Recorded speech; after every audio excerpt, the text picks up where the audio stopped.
Pour devenir humoriste, tu vas devoir vendre ton âme au diable.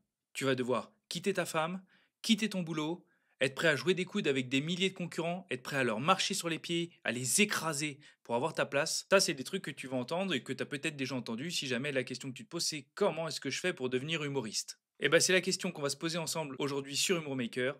Comment est-ce que je peux devenir humoriste? C'est parti.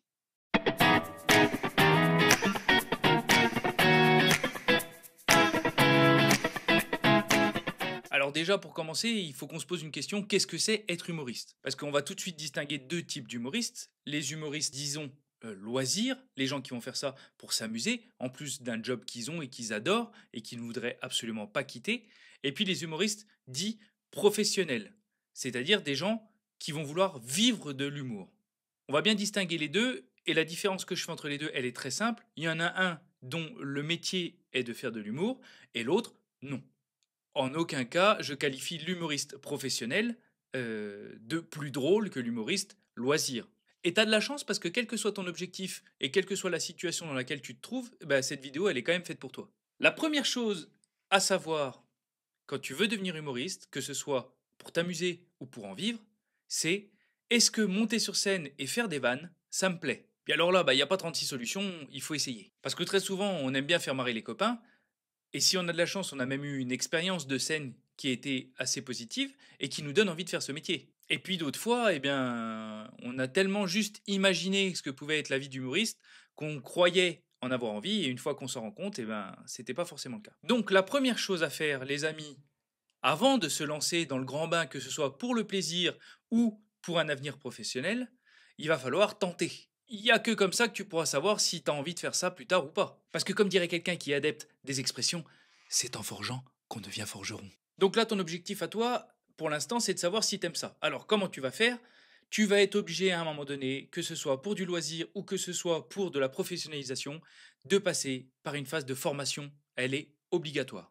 Alors attention, quand je dis formation, je ne parle pas d'un master à la fac. Je te dis juste qu'à un moment donné, tu vas être obligé d'obtenir un peu des compétences avant de pouvoir te lancer sur scène. Parce que ce soit pour le loisir ou que ce soit pour en faire ton métier, eh ben, tu vas devoir te former à l'écriture, au jeu, et tu vas devoir t'entraîner. Ça, tu ne pourras pas passer à côté. Alors en ce qui concerne l'écriture, tu as plusieurs possibilités d'apprendre à écrire. Tu peux acheter des bouquins, tu peux aller dans des écoles d'humour qui vont te donner des cours d'écriture, ou alors si jamais t'as pas envie de lire des bouquins pendant des heures et que t'as pas les moyens de te payer une école, eh ben, je te mets un lien juste ici de ma vidéo qui t'explique comment écrire des sketchs en plusieurs étapes. Une fois que tu as compris comment on écrivait un sketch et que tu le maîtrises à peu près, il va falloir que tu apprennes à le jouer.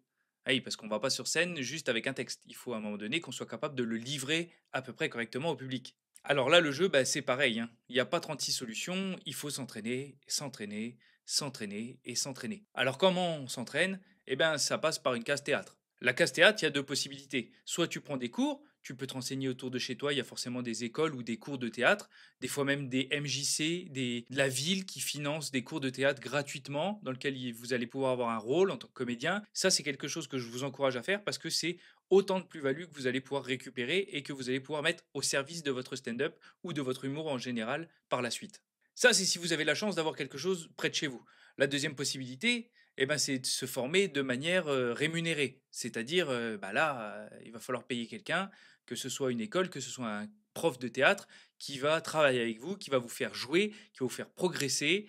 Ça, c'est quelque chose de super enrichissant. Par contre, ben, on va pas se mentir, ça a un coût. Et la troisième possibilité, c'est celle qu'on voit assez fréquemment, notamment dans le milieu du stand-up. C'est ce qu'on va appeler ici l'école de la rue.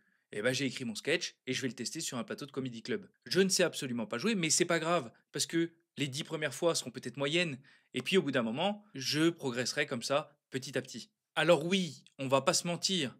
Si vous avez les moyens de vous payer des cours individuels à domicile, d'aller jouer avec un metteur en scène, vous allez forcément progresser bien plus vite que si vous avez l'option école de la rue. Mais là, je vous arrête tout de suite, c'est pas parce qu'en termes de formation, on n'a pas le choix que de suivre celle de l'école de la rue qu'on ne deviendra pas bon. C'est complètement deux choses différentes. Donc, partons du principe où ça y est, t'as trouvé comment écrire ton sketch. Bon bah ça c'était facile, t'as suivi les tutos Humor Maker, t'as réussi assez naturellement. Ensuite, t'as travaillé, tu t'es entraîné, que ce soit devant des amis, devant de la famille, dans un comédie club pour ceux qui seront le plus audacieux à ce moment-là de la formation. Et tout ça, ça t'a permis d'avoir enfin ton premier sketch à peu près abouti en termes d'écriture et en termes de jeu. Eh bien, vous serez peut-être pas tous d'accord avec moi, mais à partir de ce moment-là, pour moi, vous êtes humoriste. Alors oui, vous êtes humoriste de loisir, certes, mais vous êtes humoriste quand même. Donc là, à partir de ce moment-là, il va falloir mettre un pied à l'étrier. Et ce sketch, il va falloir le proposer aux gens. Alors que ce soit dans un comédie club, que ce soit en festival, ou que ce soit dans un événement que vous aurez vous-même organisé, il existe un nombre incalculable d'opportunités pour montrer votre sketch et votre humour au monde entier. Renseignez-vous autour de chez vous, il y a des comédie clubs. Et si jamais vous êtes comme moi perdu dans une campagne profonde, la ville la plus proche de chez vous, il y a des comédie clubs. En ce qui concerne les festivals, bah là c'est pareil, vous avez votre sketch, il est un petit peu abouti, vous vous êtes rendu compte qu'il faisait rire les gens, et ben vous vous sentez assez légitime pour aller le défendre en festival. Les festivals c'est pareil, il y en a un peu partout en France, un peu toute l'année, et en fonction de l'endroit où vous habitez, vous allez pouvoir en trouver à quelques heures de chez vous. Je vous invite à vous renseigner et je vous invite à postuler. Il y a toujours des sections tremplin dans un festival où c'est des jeunes talents qui émergent.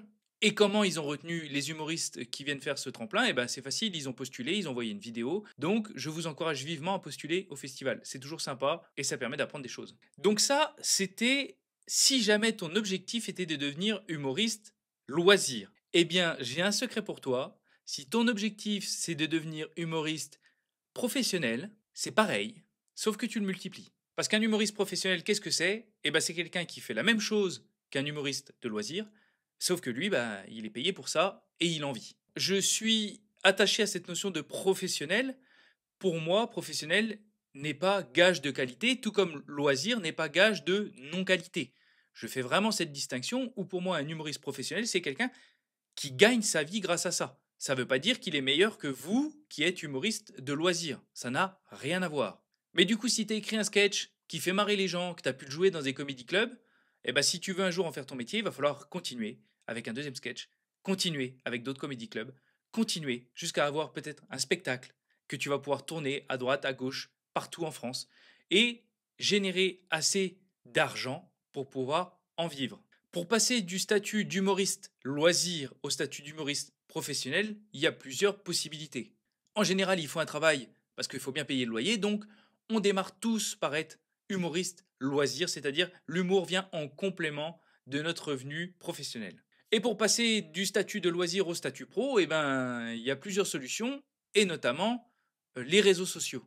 Vous l'avez vu ces dernières années, les réseaux sociaux sont devenus un endroit incontournable en termes de visibilité. Si votre but est d'être humoriste professionnel un jour, c'est une superbe vitrine pour montrer votre art, votre créativité au plus grand nombre. Alors en ce qui concerne les réseaux sociaux, là je vais être obligé de passer la balle parce que c'est pas moi qui vais vous dire comment on perce sur les réseaux sociaux.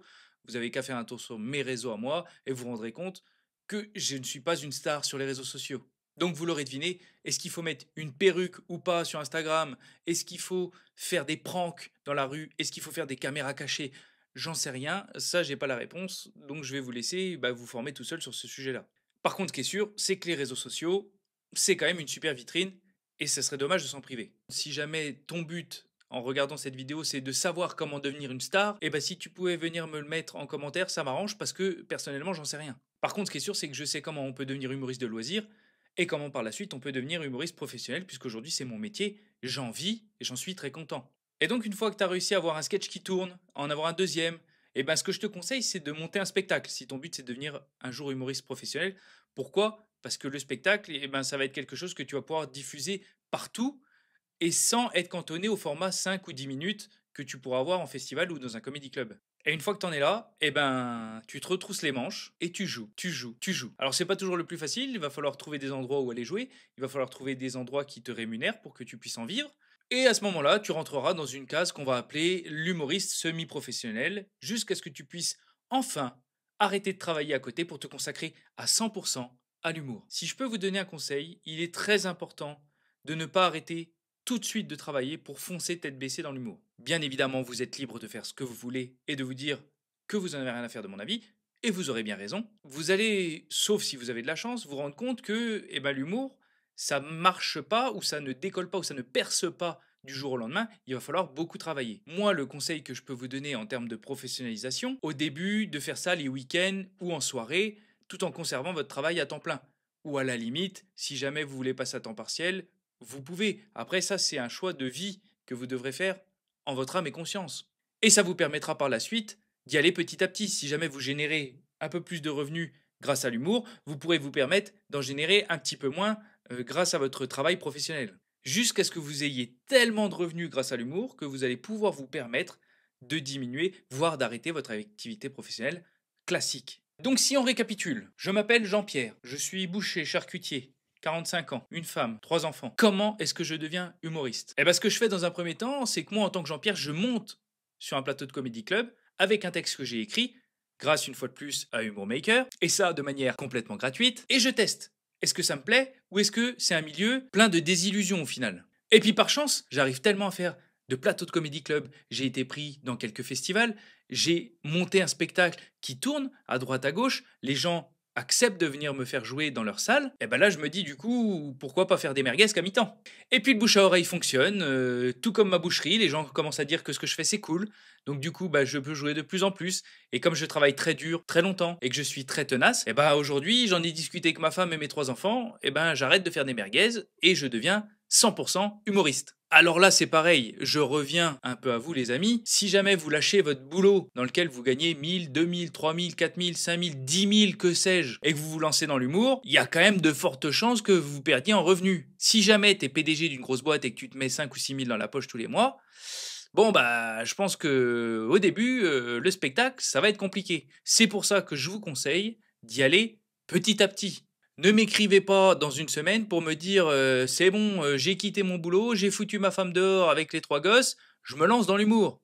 Bon, sur mon CV, ça va faire tâche. Et une fois que vous avez fait tout ça, eh ben vous continuez encore, encore et encore. Rappelez-vous la règle des 3 T, travail, talent, ténacité. Le travail, bah vous en avez forcément, puisque si vous en êtes là et que vous continuez, eh ben c'est que vous êtes quelqu'un de travailleur. Du talent, si vous avez écrit un premier sketch, que vous êtes monté sur scène, que les gens se marrent, que ce soit en termes d'écriture, en termes de jeu, en termes des deux, vous avez forcément du talent. Et ténacité, eh ben c'est là que ça se joue. Il va falloir continuer, le faire ce que vous faites, le faire bien et le faire tout le temps. Vous continuez, vous étiez le roi de la merguez, maintenant vous êtes le roi de l'humour, et vous continuez, vous continuez, vous continuez, jusqu'à ce qu'une opportunité se présente, conduise à une autre opportunité, qui conduise à aller jouer votre spectacle dans tel endroit, ou à aller faire tel comédie club, et qui sait, peut-être un jour rencontrer quelqu'un qui va vous proposer de faire une première partie de quelqu'un de connu, jusqu'à ce que peut-être vous-même vous deveniez quelqu'un de connu et que votre spectacle, le roi de la merguez One Man Show, soit le spectacle le plus vu de Paris et de Navarre. Donc en résumé, comment on devient humoriste? On suit les tutos Humour Maker, on se lance sur scène, on essaye, plus ça marche, et plus on tendra vers cette professionnalisation, et plus on aura des chances d'un jour être vu et apprécié par le plus grand nombre. Alors vous l'avez vu dans cette vidéo, je ne vais pas spécialement en détail sur plusieurs points. D'ailleurs, j'aimerais savoir ce qui vous intéresse, vous, plus particulièrement. Et oui, c'est un peu du cas par cas, vous n'avez pas tous derrière votre écran les mêmes besoins, les mêmes questions, les mêmes attentes. Donc n'hésitez pas à venir en commentaire, vous me posez votre question,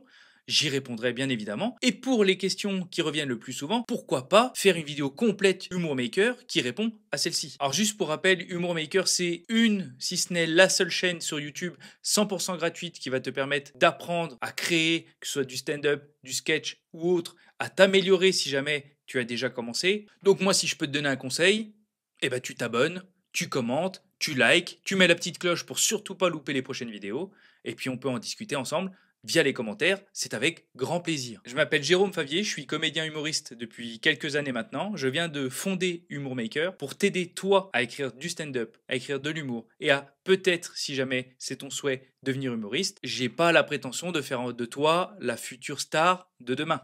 Mais en tout cas, si tu pars du niveau zéro, et ben grâce à ma chaîne, tu pourras progresser, et ça j'en suis persuadé. En tout cas, je te remercie d'avoir visionné cette vidéo. Si jamais tu as du temps, eh ben, je t'invite à aller sur la chaîne Humour Maker pour regarder d'autres vidéos qui vont te permettre d'apprendre à devenir humoriste. Et je te dis à très bientôt chez Humour Maker. Salut.